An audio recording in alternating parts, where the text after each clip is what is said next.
Yeah, that's nice to know. Yeah, yeah. So I've got a couple of people leaving because they're finishing at work. So this will be a great, good. This is good. Yeah, yeah. Okay.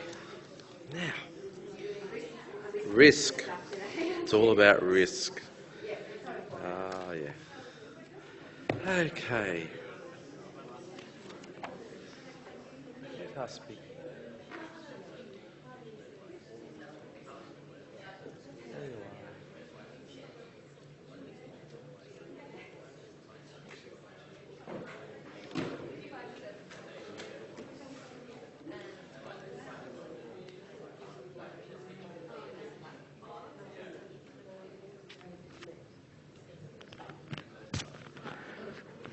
Good morning. It's Monday, the 5th of June, and I have a very, very nicely crowded lecture theatre, given there's no tutes this week, that is. From the cockles of my heart, I feel warm and loved. Thank you. Okay, today is, of course, a very important one. No, we're not talking about curriculum as much, although this has everything to do, as much to do with curriculum as those teaching plans that you do, and the assignment that you did, and so on and so forth. This is about all that stuff that are underneath our skin sometimes we worry about, but not many people talk about, and that's the legal and safety end of it. I'm a big stickler for that, and I've tried to make sure across EDUC and EDTE there's been some bits of it right through your degree so that you don't get left behind in any of that stuff. It's amazing, and I'm going to share with you an article that just came out last month. It's amazing how much people forget or don't know about the legal aspects and what they let slip after years of experience. And I'm hoping that what you get out of today picks up on the things you learnt in EDUC 267 all those years ago and 353 and moves it a little bit forward. So this is where we're going today, the whole legal thing. We're moving in this direction today, and our little man's going to be helping us, or a little person is going to be helping us with that. Let's just refresh our memories, and people at home, you might want to get a pen out or a tablet, or that is an electronic tablet, and whatever. And I want you to scroll down your answers to these. What are these? What's duty of care? What's negligence? Just write down what you think they are. I'll give you a couple of moments. People at home, you can actually press pause and take even longer. You're lucky.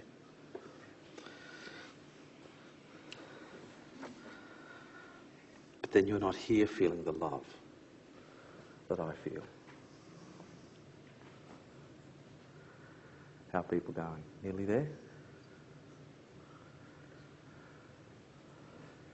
Try not to Google it. Avoid the temptation.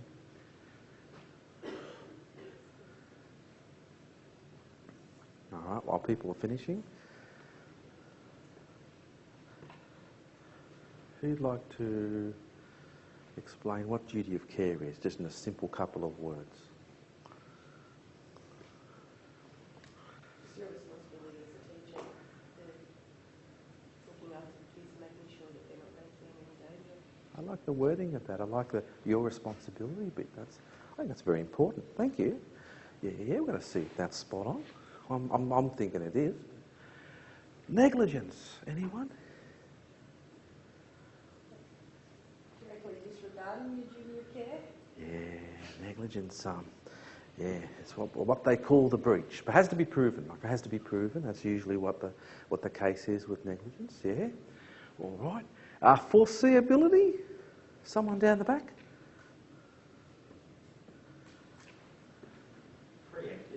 Preempting, someone said, and you were going to say preempting, yeah, that sort of thing. I think so. I think that word preempting is so loaded because there's so much to it. It's not just thinking, it's actually, you might have to do something, hey, about that. So, all right, causation. That's the one that everyone starts looking at their shoes. Causation, what the hell's... Any ideas?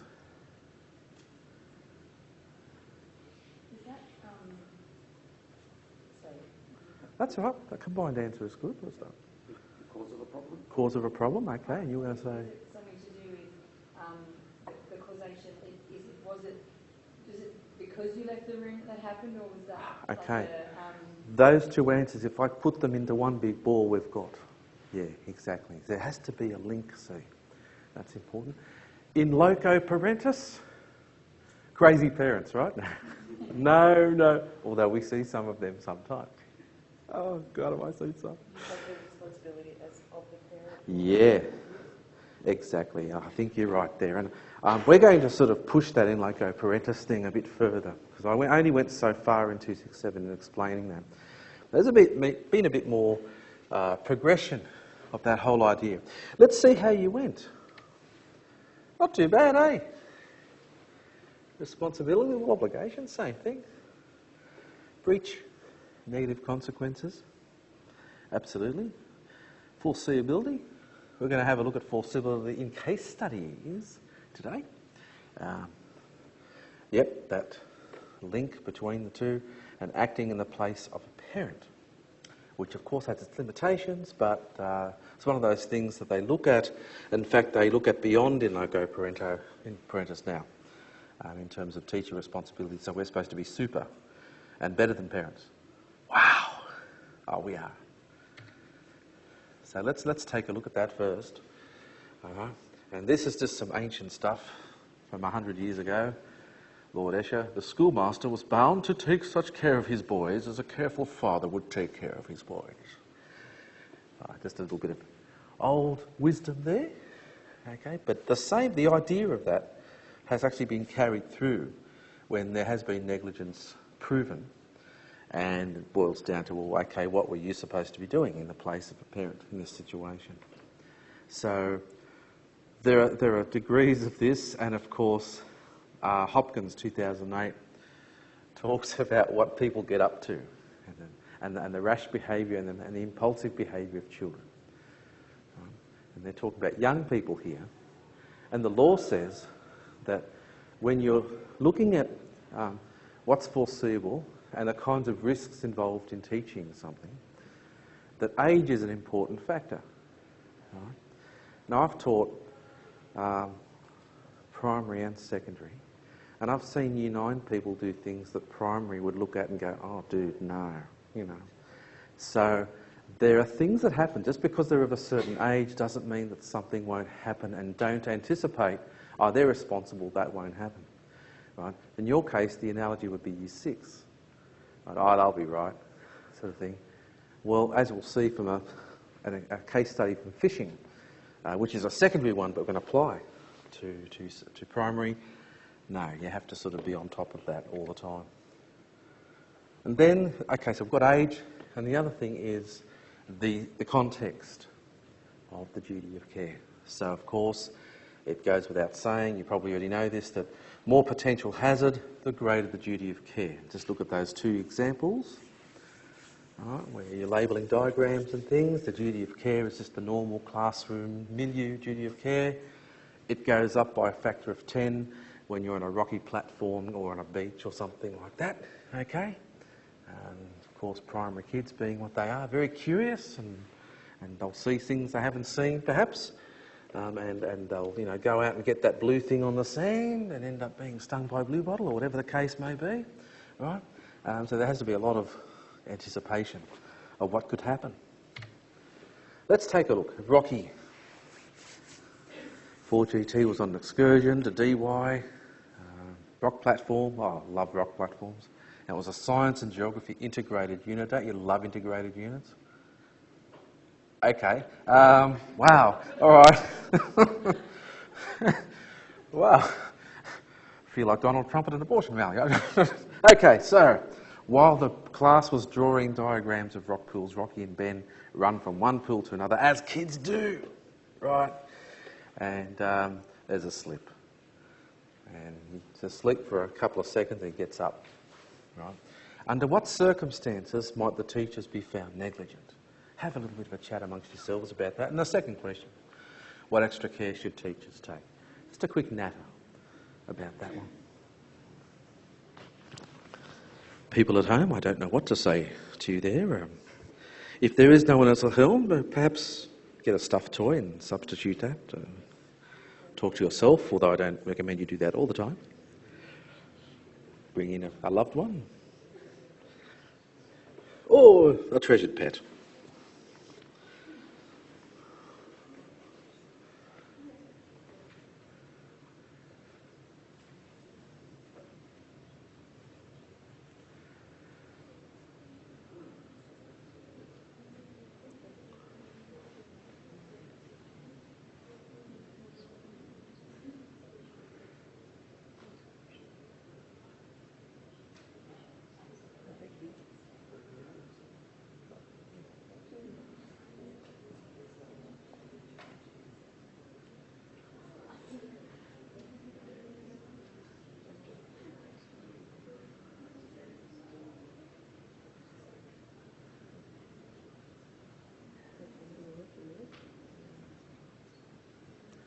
Okay, people on this side of the lecture theatre that are nearest the exit sign, what are your thoughts on the first question? There's no wrong or right answer, sister.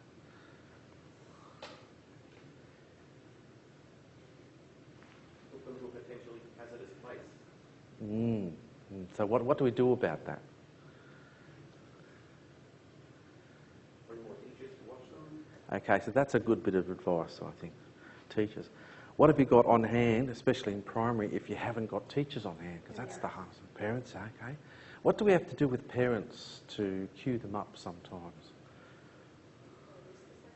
Yeah, risk assessment is important. In fact, even before they've set foot on the bus and you've sent the note out, right? That's all done and dusted. You've done risk assessment, right? Yeah? Please say you have. 353, I think. One of those lovely units. We do risk assessment. Okay. And also training up. So one of the things that I used to make sure I did if I was organising an excursion was I'd get my parent helpers, and if I had a group of teachers, sometimes we'd pool ourselves and get all the parent helpers together. Other times the individual teachers would do it. But we'd just run through a few little ground rules with them before they actually got in with the classes and their groups. You know, this is a rocky platform. There'll be some slippery seaweed, stuff like that, so we need to have our eyes out and just make sure they don't leave you more than 2 metres or something away, only because of the limited space and the fact that they can slip. All these kinds of things. So, of course, one of the important things about that is casing the place out. I'll talk a bit more about that later. Anyone else on this side of the room? Any other thoughts? No? Monday. I've had my coffee, see you. This side of the room, any thoughts?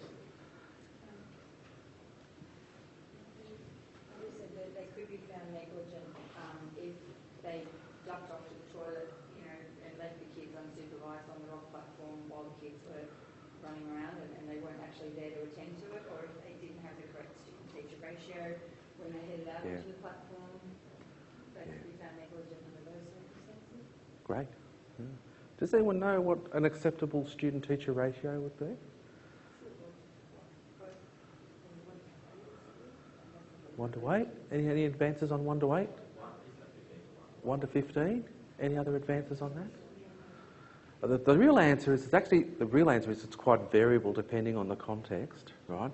Generally, you'll hear 1 to 10 bandied about a lot, right? And when I was teaching, I mean, I haven't been in the classroom for 10 years teaching, but there was when we're going out to a place like a rocky platform or something like that, we'd have at least 1 to 10.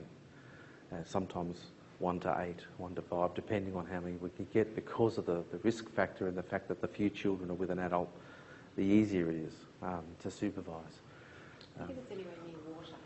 Yeah, water is water is a particularly thorny one, as we'll see in the case study, because water and kids, it's just there's a fatal attraction sometimes, but there's so many other things that can happen other than the swimming part.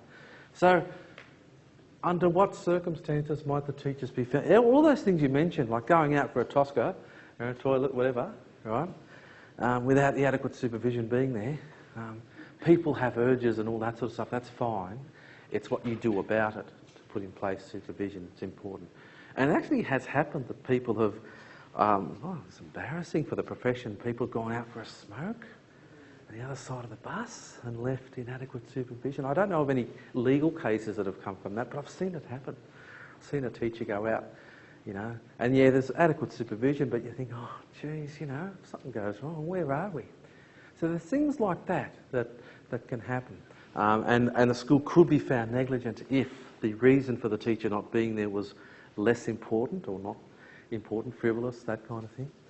So all these things to sort of keep in mind.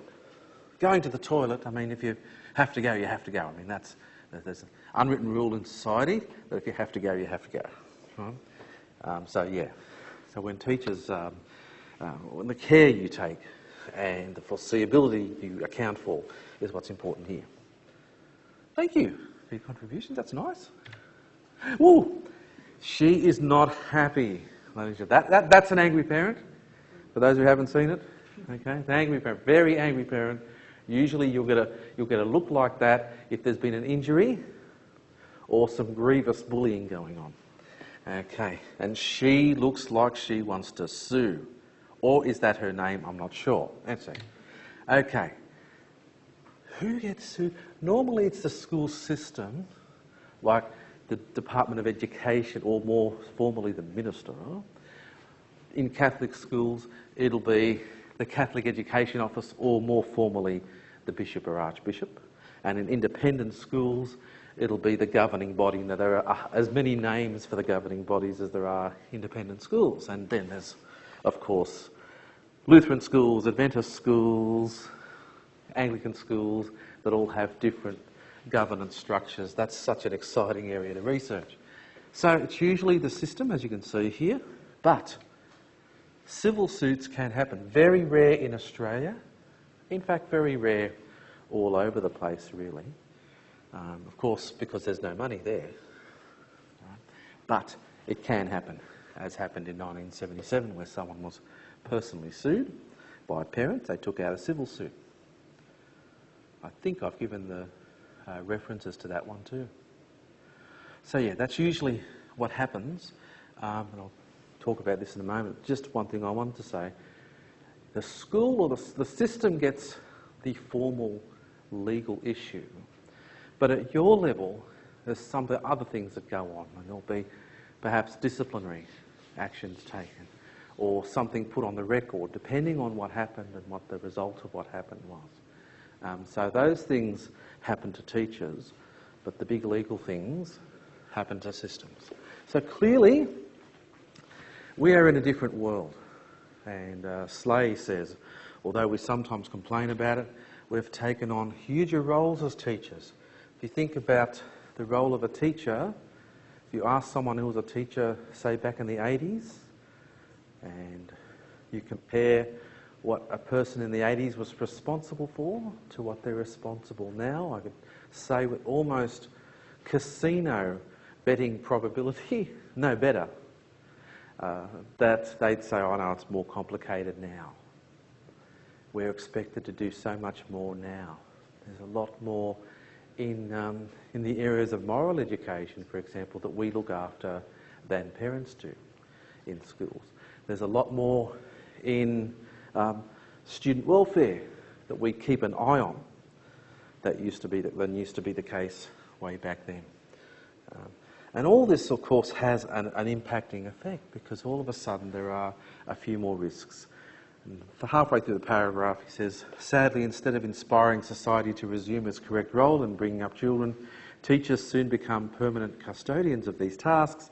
Inevitably, we fail in some of them because we take on too much, and then the parents demand to know why we failed them.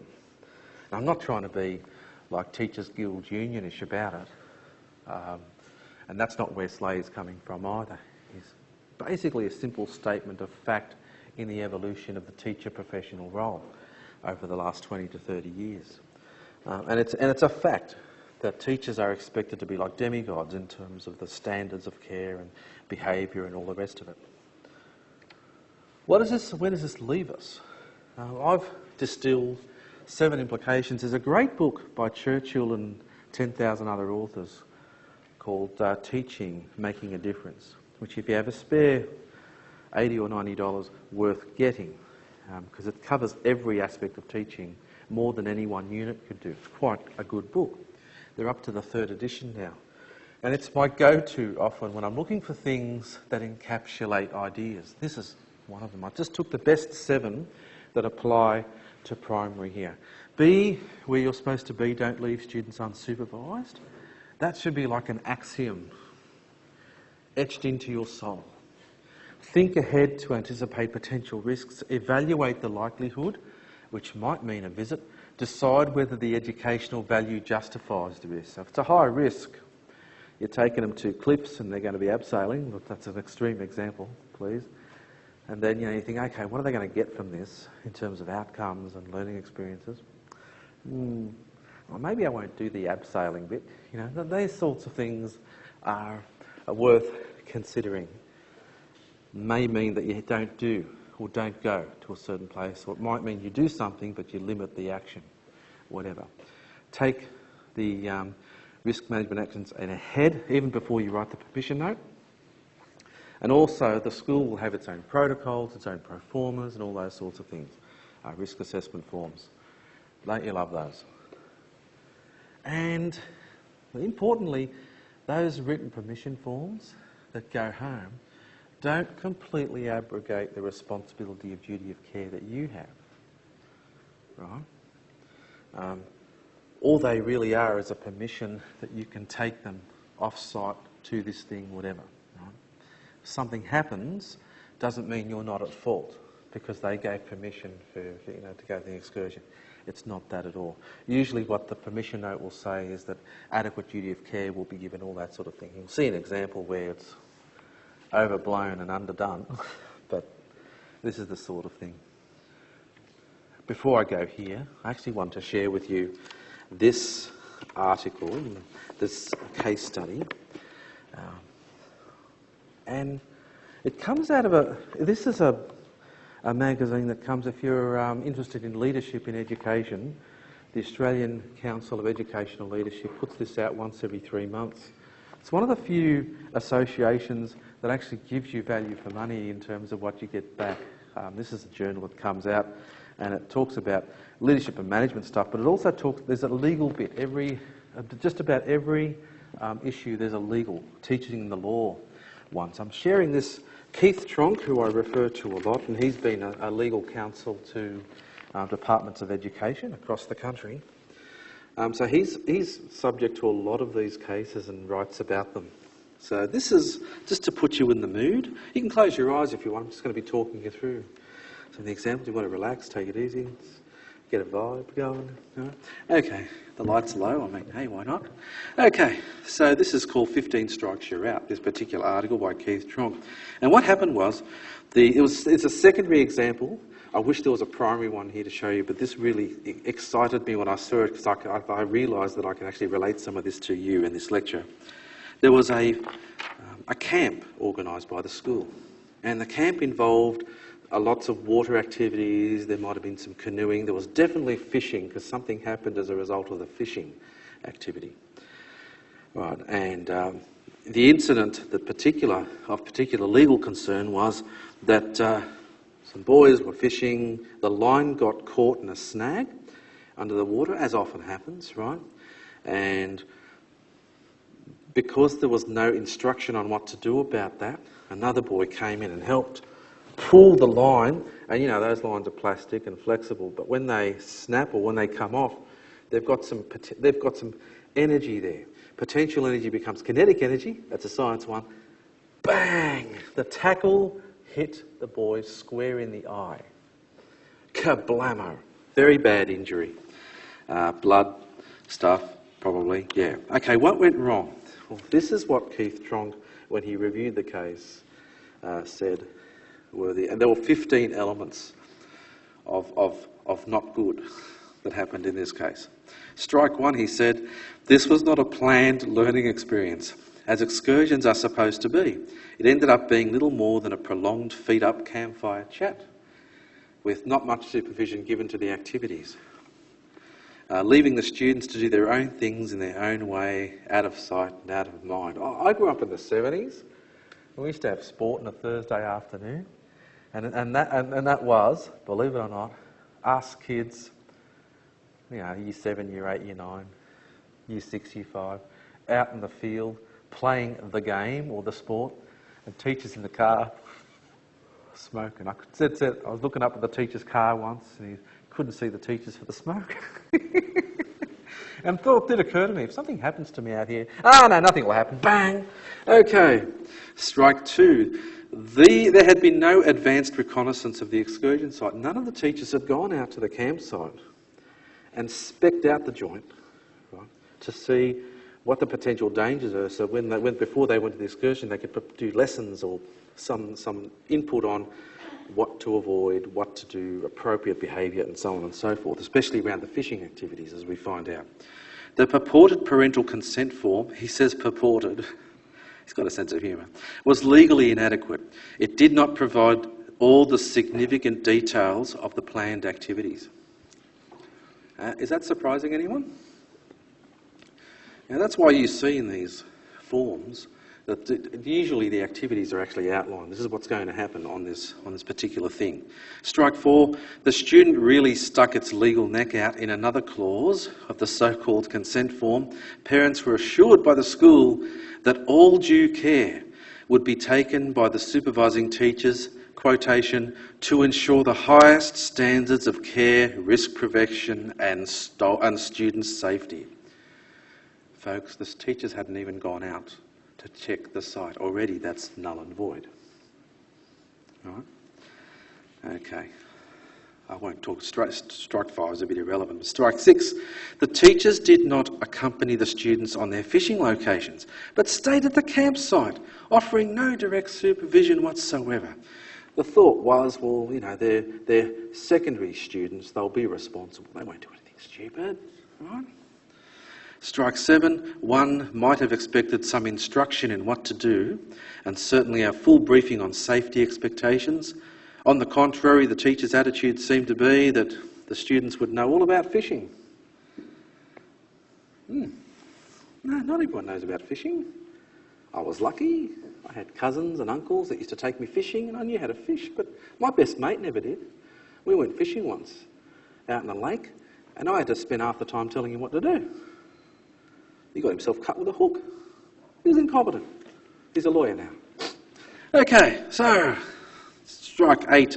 Even when the numerous students returned to the campsite to report that their fishing lines had been caught in snags. Now this was important in the legal case too. Everything was, but the teachers showed little interest and did nothing about it. Like they didn't get the students together and say, hey, we've been noticing that on the fishing sites, lines are getting snagged. There are some safety things we want you to talk about. For example, if it gets snagged, maybe cut the line or something like that. Don't pull it. Don't do anything that's going to be dangerous. But they didn't do any of that. And the students were allowed to sort of keep going. Mind you, there would have been a teacher there in a proper situation. But anyway, when said injured student was brought back to the campsite. Now remember what the school notes said about the highest quality first aid and care. You're going to love this one. When the injured student was brought back to the campsite, he was told by one of the teachers, lie down here, mate, you'll be all right. No first aid whatsoever. Then, no attempt was made for a period of 2 hours to get the injured student ambulance care and transportation to hospital. Despite this being, and as Susan has just told us, well known throughout Australian schools as a routine, immediate imperative in the case of all serious head or eye injuries, and especially when it comes to water things. So I just wanted to, and so that's a situation where school got in trouble because there were breaches. System got in trouble. Teachers, he doesn't say anything about what happened to the teachers, but I would imagine that at least at the system level, there would have been some disciplinary action taken there, right? Even if the injury wasn't that an eye was lost or anything like that, there was still significant injury that required medical attention. Okay, so these are the kinds of things. And this is recent. This happened recently. I was shocked to read in the particular article. So if you Google school legal cases, there are some things that you'll find that are historical. There's some statutes around privacy on some, but you can find some things that can be quite eye-opening and instructive when it comes to risk assessment and duty of care. We have a question. I just was wondering, if you take parents on an excursion, kind of going back to the other one we were talking about before on the wrong platform, can they be negligent if you yourself as the teachers provide adequate, a rundown of what's going to happen, are we going to have any, things, risks and all those kind of things? Can a parent be negligent if they leave their group or does it fall back on the school? That question comes back to an old thing about negligence, omissions and actions. So if a parent did something directly, they might actually get into some personal legal trouble if that was to follow up. Usually that's very rarely the case. Usually, even if a parent did everything they could and a child was still injured, the school will be the one facing the brunt. But what they'll ask is the teachers. So what did you do with the parents about instructing them about risk and all that sort of thing? And the insurance companies, they are more hardline than the police when it comes to this. They'll actually question everyone, as many as possible, and try to find out what exactly happened, what was said, what was instructed, and they might get that parent that was, at the centre of it. They might get 3 other parents and interview to find out how well the instructions of the teachers penetrated the group. You know what I mean? So they'll be looking for that. The legal system, if it would come to a court case, will do exactly the same thing, but inside the courtroom. And they put people under examination. Does that answer the question? Yeah. So I personally think, as a teacher, one of the things you're going to be doing is, the risk assessment's fine. The parent assessment is going to be very important too. That's what they don't tell you about. Right? Oh, what about Mrs. Jones? Oh, yes, Edna. Maybe for the next one. Why don't we? There's certain people that if you know about that aren't very good at supervision or are likely to, do something irresponsible, you don't bring it to these sort of things. Any other questions about that? So I was just going to say, sometimes you have to weigh up whether to put that parent's own child in their group, because that can backfire on you as well. I know. I've actually been in the habit of, they hate me, of not having the child. Only because, even though in the best of intentions, as Susan has been alluding to, you might put an extra eye on.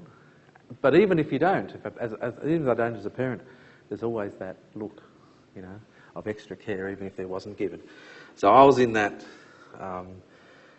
be mean boat and don't put them in the same group for a lot of things. Incursions inside the school and things like that were different, but for excursions, I was a bit more hardline. But it was all for the good. All right. In the classroom, and if you do want to join the Australian Council of Education Leadership, ding!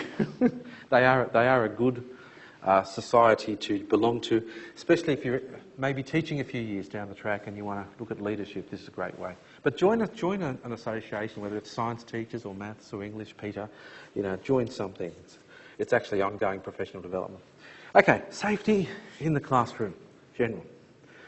Teachers are obliged to make sure that their school rooms are safe. Now, there's all these things to consider when you're looking at a classroom. The physical layout, the movement corridors is what I call those spaces in between groups of desks and equipment where there's free movement and no chance anyone will trip, right? Becomes even more so when you're doing science stuff and they're working with equipment. And I was working out at a school a couple of weeks ago, Epping West, just working with some students. And one of the things that I noticed in the classroom was that there was lots of room between the groups because there were students carrying trays of water and things like that. And it was great to see that they were able to freely move about the classroom without knocking and causing spills and stuff like that. These are the kinds of things, common sense, that we look after, right? And there's of course, the safe work environment. The sorts of harms, I say this is a general thing, that we try and save people from are the physical, the psychological, educational negligence being disadvantage, and deprivation. Now, those are disadvantage and educational negligence is an area that has been emerging for the last 20 years or so. Back in 1999, say, there wouldn't have been much talk or word about this thing called educational negligence, but now it's a term that is becoming more common, and it refers to students that have not been given opportunities or have been left out of opportunities or have not been given the same attention and have been disadvantaged as a result. I'm saying this in preparation for this idea. You know, you might have a student who's extremely disruptive. You might have a student that is a high risk in terms of excursions. And you might be very well tempted to say, no, I'm not going to take this child on the excursion. I'm going to ban this person, which some schools have done for good reason. I'm not saying what the right thing or wrong thing to do is, because it really depends on the student and who's able to supervise them, but you're going to be doing a balancing act, a decision. This student is extreme. What do I do on this excursion? What are the potentials and what do I suggest happens? Right? You as a teacher are going to be making that decision not alone but in tandem with either the assistant principal, deputy principal, or the supervisor of your cohort or stage. Maybe even the principal themselves will be involved on this one. So it won't be you alone making that decision, but there's going to be a time, perhaps, when you have to think about either excluding a child from an excursion, then there has to be really and documented reasons why that happens, but also, if you do include them, what extra supervision, what extra help is going to be available. Does that make sense? Yeah? So it's not gloom and doom, but it's just thinking through and making sure that the risk is not there, but preventing this whole idea of them being disadvantaged against in an educational experience. Okay. Alison. 3, oh my, 3 my. We're doing internet searches and significant places for geography. What's a significant site, folks? Place-based education. What would be a significant site in Australia? Could be natural or physical. Uluru, that's the obvious one. It comes out. It's Uluru. What about a built place? Any built places that would be significant? Opera House. Okay, so you know what we're talking about. Yeah. So these kinds of things. Okay. So this was happening in the class. They were doing some work on significant sites in Australia. It was all about. Actually. You know, if you saw that Australia integrated unit early in the semester, it's that kind of thing. So there's some students, they follow up on a link that says something Vista, Gold Coast or whatever. So they're doing, okay, we'll go on that link. And up comes pictures of naked men and women. The young lady snaps closed the laptop and runs over to walks over to the teacher and says, you know, this is what happened. There's rude stuff on it. I've seen some of them. What is going on? What happens? What harm? Okay. There's moral harm, of course. That. And sometimes, the internet being what it is, you can't help those moral harms from sneaking in every now and then. It happens. It's a bit of a jungle out there. But in terms of the issues of safety, because we're not talking about a physical thing now, we're talking about a psychological thing now. Would the teacher be in any legal trouble here?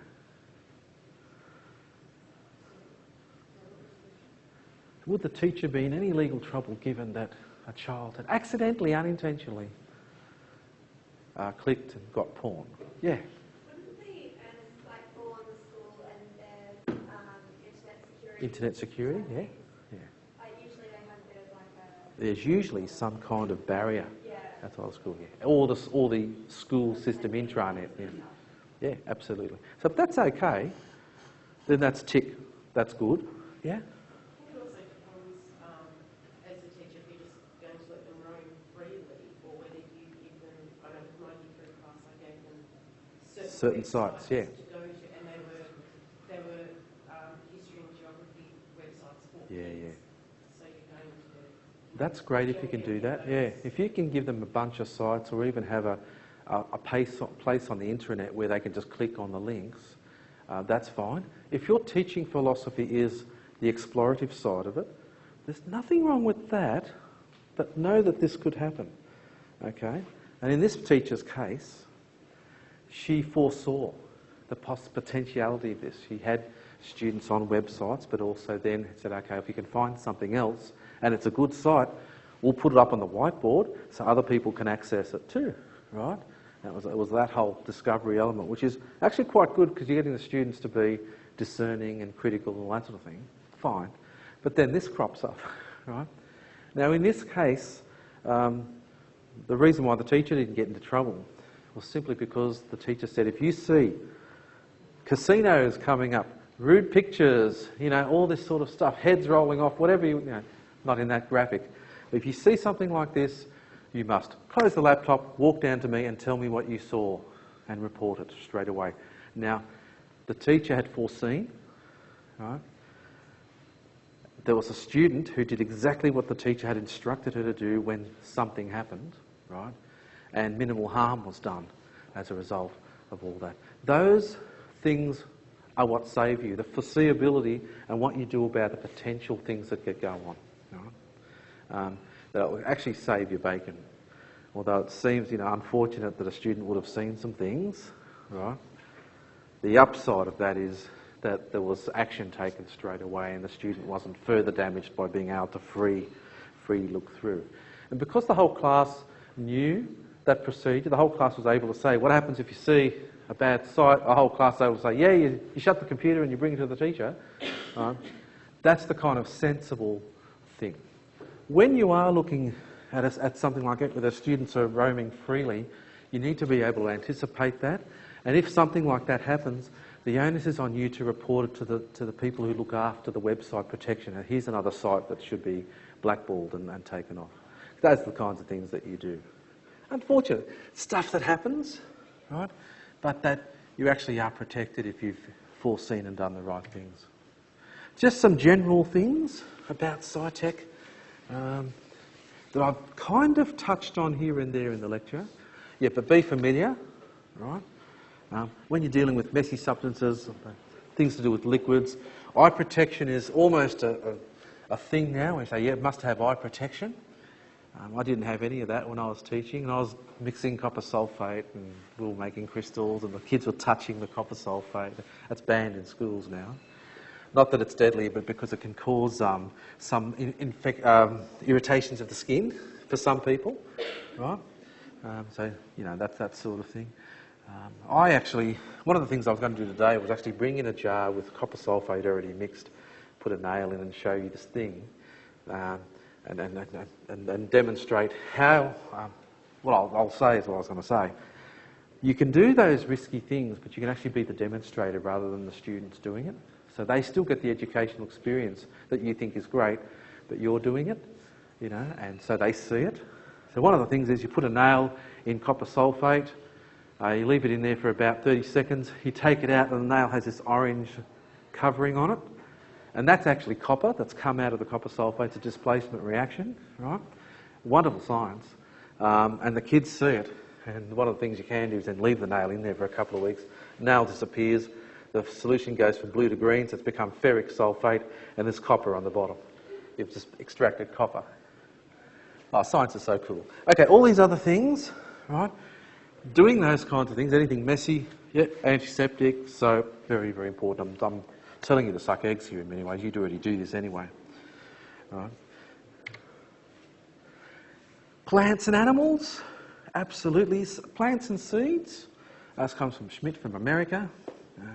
Seeds away from the mouth, eyes and nose because they can be sucked in, all that sort of thing, and all sorts of bad things happening. Handling of animals should be voluntary. You shouldn't actually force a student to hold a chick or whatever else. Right? It should be voluntary. And of course, we avoid situations where the students might be in a position where they mistreat animals. Don't do that. Okay. Never use animals caught in the wild for classroom science. It's happened though. I mean, people, I got this wild turkey. No. Extreme care should be taken regarding contact on trips and excursions. One of the things I was always out for with, like we used to go to the Blue Mountains a lot for the walk at the bottom of the valley, was to just see how close students would come to any wildlife. Usually not, but you're always looking for that as well. All right. And of course, you know, bites and things like that. There needs to be a first aid with disinfectant around in the pouches, in your first aid pouches, when should some bite happen or even a scratch. And don't get me started on spiders. So yeah, ensuring safety.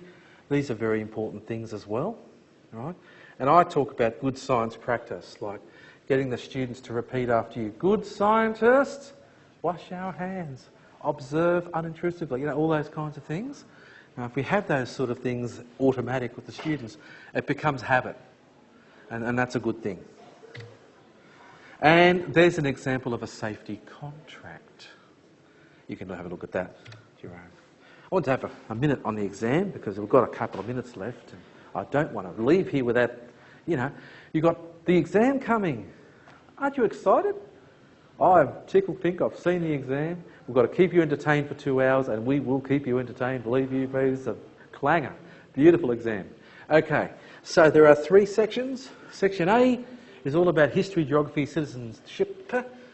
Expect to be talking about the big concepts that Neil took you through, like place and all that sort of thing. They'll be there somewhere. All right? They'll be either you explaining what it is or, very likely, to you putting it in a context and talking about it. Very important. For that section, think beyond Australia and think in terms of international context. Things that have happened that could maybe impact here or raise discussions among the students here because they have access to multimedia, right? What might certain developments overseas mean for students who might ask you a question or might have, you know, interesting views about things coming from multimedia. Section B is science and tech, 4 short answer questions, and there'll definitely be questions about how you do science and how do students represent things, all those kinds of things that we didn't do, you know, big things about in the assignment, but we were also covered in your readings and lectures. And then section 3 is a legal and safety case study. And if you've seen past papers, there's not too much different about the case study from previous papers. It just asks you to, it'll want you to know. And what we're trying to find out is how well you know those 5 terms that I talked about in the lecture just now. Right? So you've got 2 hours with 10 minutes of reading time. And of course, lectures and readings are the basis for all this material. I think that's all I had to say about it. I think it'll be okay. I think I think you'll all do fine if you've kept up with readings and lectures and all that sort of thing. So, here's some examples of what you might get.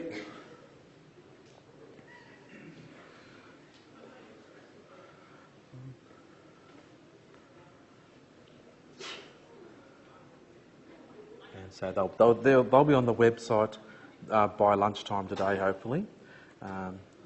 They're ready to go, these lecture slides.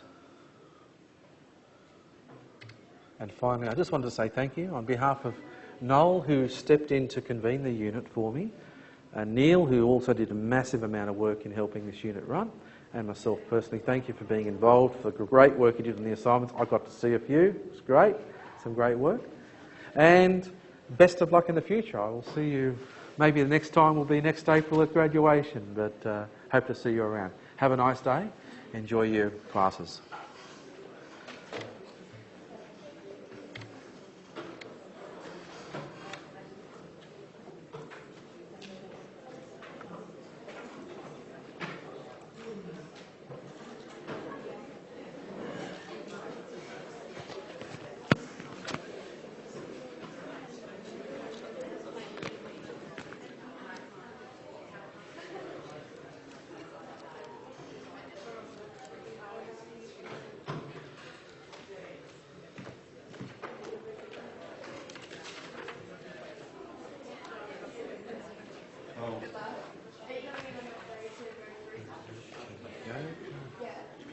I'll come.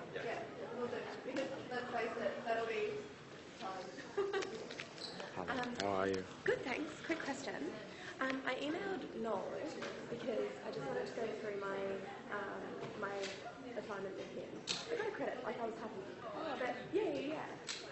So I'm not disputing the mark or anything, but I just wanted to find out how to bump it up the next semester.